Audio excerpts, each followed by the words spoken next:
ที่หุ้งเขาใส่หม้อแดง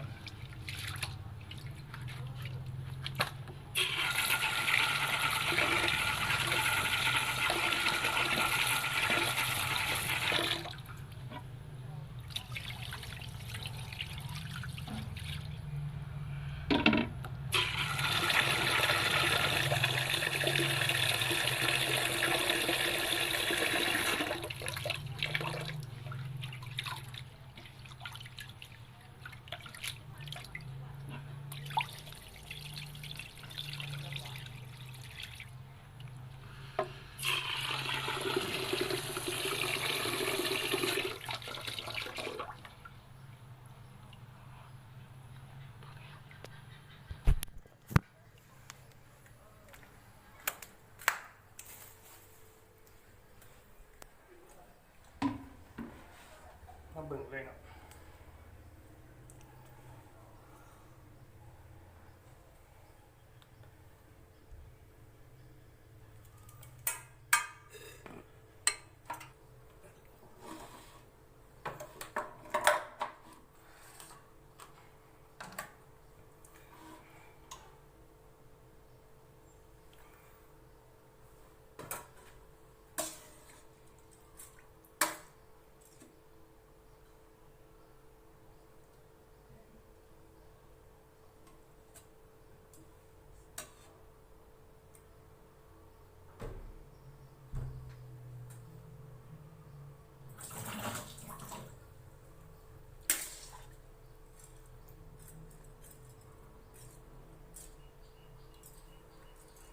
ต้องใส่น้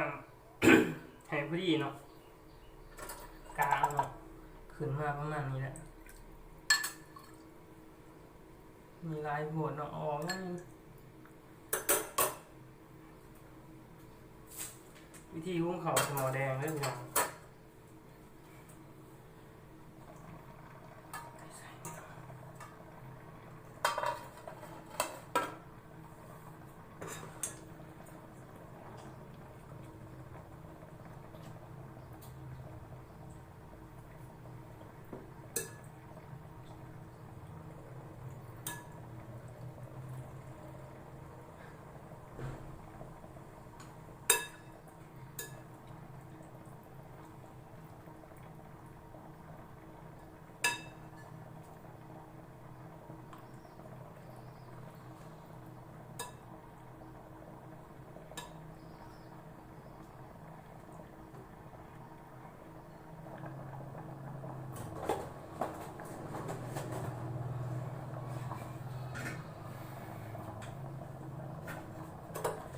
ฝนแล้วมันก็ข้นเนาะบ่ให้มันติดหม้อเวลาน้ำฝนสมัยนึงเขาก็คนเพื่อให้เขามันแตกแล้วก็บ่ให้เขาติดหม้อให้ลายเนาะบ่ซั่นเขามันจะเป็นก้อนแบบนี้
กลางเขาก็คนอีกเนาะ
นั่นมันหนามันสีกลางเขาก็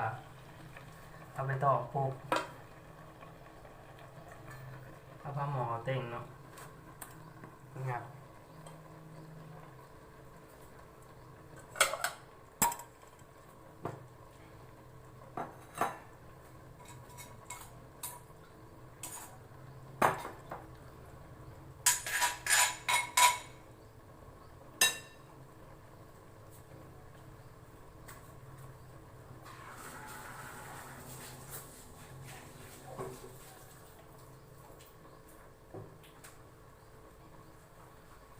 เวลานั้นเขาต้องเต้งซีนักๆเติมเนาะเพราะว่ามันโบราณพอให้มันเจ็บๆ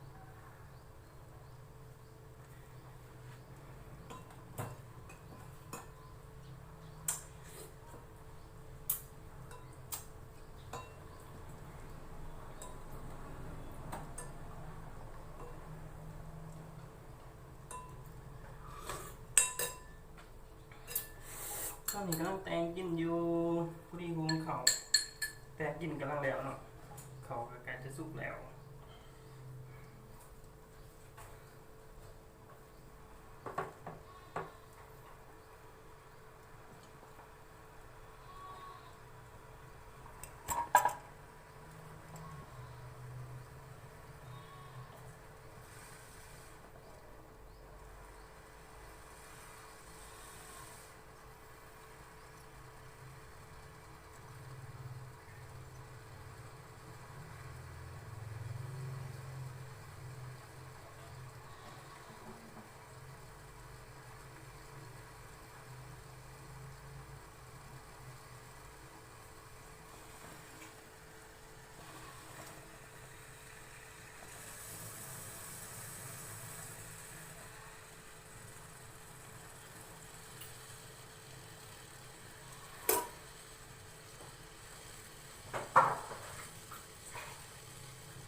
ปิดเลยเนาะ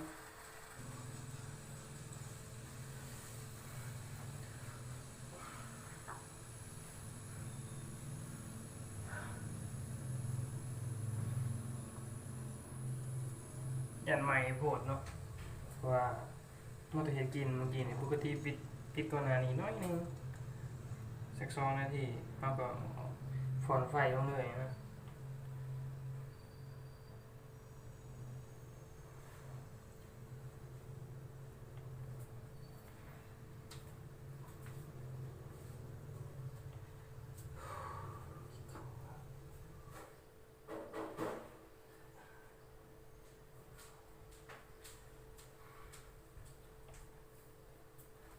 เปิดเบิ่งเลย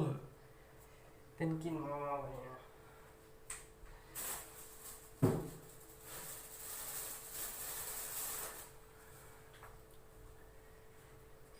ทิ้งฮ้อน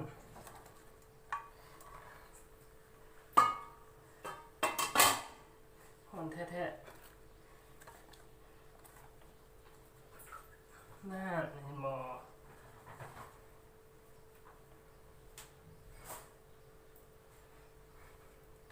เฮาก็ได้เข้าหุงหรือว่าหักประทานได้เลยเนาะบาดนี้พอดีเฮ็ดกินแล้ว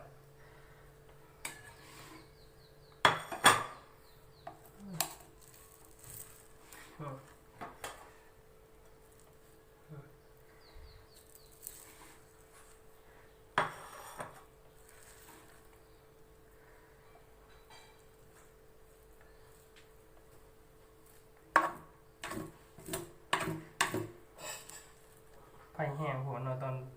ปิดนะ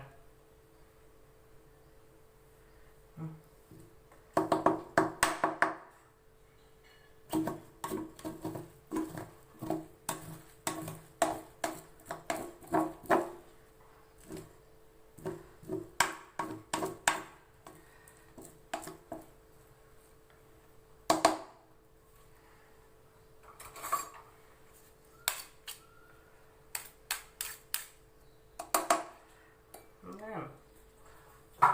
ก็ซ้ำนี่เนาะเอาไว้เนาะไปกินกันเลย